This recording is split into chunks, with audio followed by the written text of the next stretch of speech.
Siamo abbandonati.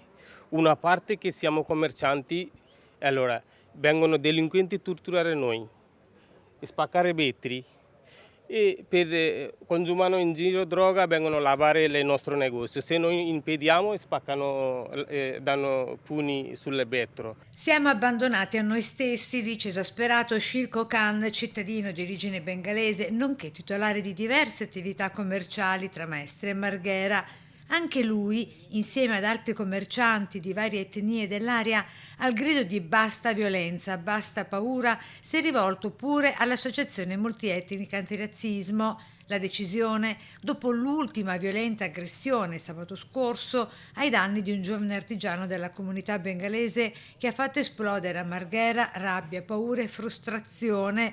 Questa è la goccia che ha fatto traboccare il vaso, urla Schill.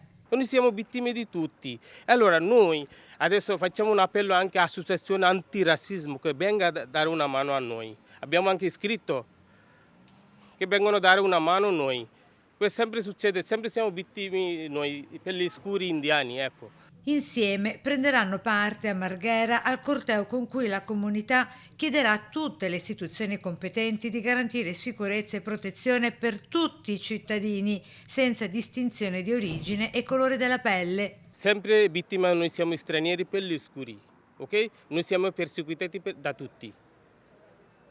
Quindi sempre chiama polizia. A Marghera non si parla più soltanto di reati, ma di vite quotidiane spezzate, di famiglie terrorizzate, di chi lavora onestamente e teme per la propria incolumità. Da tanti anni succede sempre così, non cambia niente mai. Delinquenti liberi, spazzatori liberi, vedete, è in pieno. L'appello alle istituzioni: non possiamo più restare in silenzio, fermiamo questa spirale di violenza prima che sia troppo tardi. Noi paghiamo tasse, facciamo attività regolarmente, mentre quelle che fanno attività abusiva casa a casa non fanno niente.